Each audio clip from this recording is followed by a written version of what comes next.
Hey guys, today I'm going to be talking about why Yamaha's new concept car will be absolutely brilliant. So earlier this week, Yamaha announced that they are going to be bringing a concept car to the Tokyo Motor Show. So pretty much everyone thinks of Yamaha as that power sports slash street bike brand that makes really awesome stuff for, well, power sports or just straight up motorcycles. But today I'm going to be talking about why they might have a very, very good fighting chance in the car market. I mean, a lot of power sports brands now are going to making cars. I mean, obviously, Polaris is with the Slingshot, and Honda has been for, well, a really long time. I mean, obviously, Honda's more of a car brand than anything else, but they also have a power sports division. So, how is it that Yamaha could become a really good car brand if they wanted to? Well, let's think about this. First off, Yamaha has the world record for the world's fastest production ATV. So, obviously, it's the Raptor 700R. It's ridiculously fast. So, I mean, that's already one thing. They're obviously very performance-minded.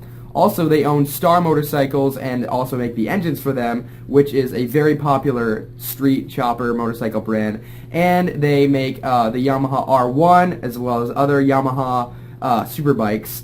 And those are some of the fastest in the world. And not to mention all of the power sports equipment they make. Obviously they make ATVs, like I said. They also make side-by-sides. Not to mention they also make dirt bikes such as the YZ and the YZF series, which are some of the most famous and most popular and most successful in the motocross, arena cross, and enduro and many other world.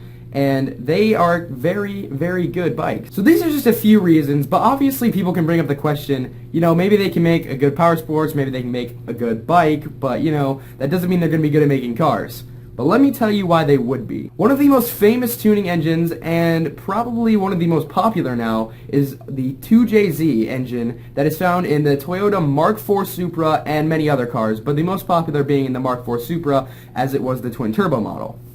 That engine has recordings of 800, 1,000, and even more horsepower on stock internals completely.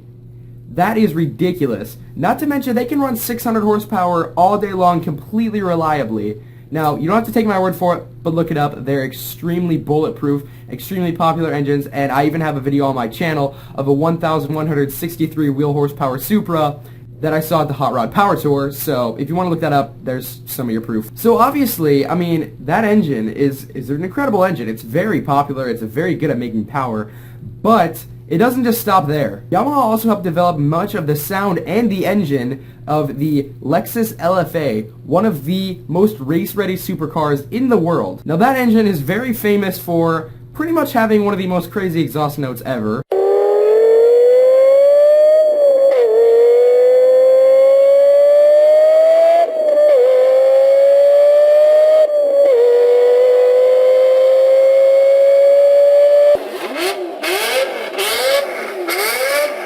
Also, it can rev from idle to its redline at 9,000 RPMs in half a second. Half a second. That's like F1 car territory. It's pretty insane. So once again, you might be thinking, well sure, but they've never made an actual car. Well, that's not true either. In the early 90s, Yamaha actually made this concept car that had a V12 that made about 400 horsepower and had a redline of 10,000 RPMs. Yeah, that's pretty awesome. The reason was because they got into the F1 series in the late 80s and continued into the early 90s. And even though the team wasn't doing particularly well, they decided to take some of that technology and make it into a street car. Now the car that resulted of this was called the OX99-11. And yes, it was a very cool car, very unique, and it was going to go into production in 1994, but later was canceled. So they were going to have a very performance-minded car. I mean, someone would call it a supercar, obviously. And only a few years ago, back in 2012, Yamaha decided that they were going to make a concept for a car called the Yamaha R car.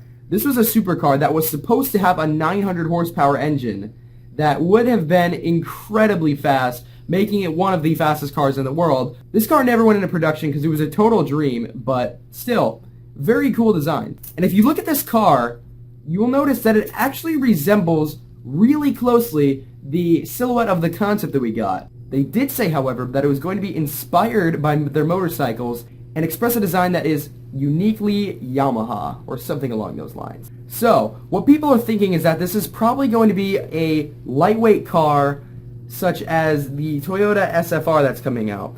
I'm thinking this car is going to be aimed to compete with the Toyota SFR, and maybe the Polaris Slingshot might get in there a little bit. If they do this, it's hard to say whether this car is going to sell well or not, as of people probably aren't going to look at Yamaha and go, yes, that's definitely the brand I want to get for my new sports car I'm going to buy.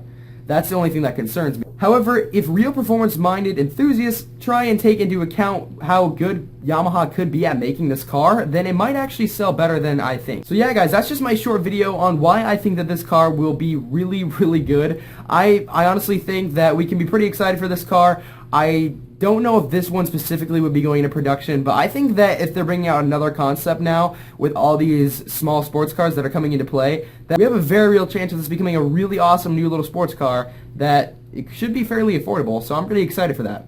Anyway, guys, if you did enjoy the video, make sure to leave a like, share, comment, and subscribe if you haven't already for more car content, and I'll see you guys later.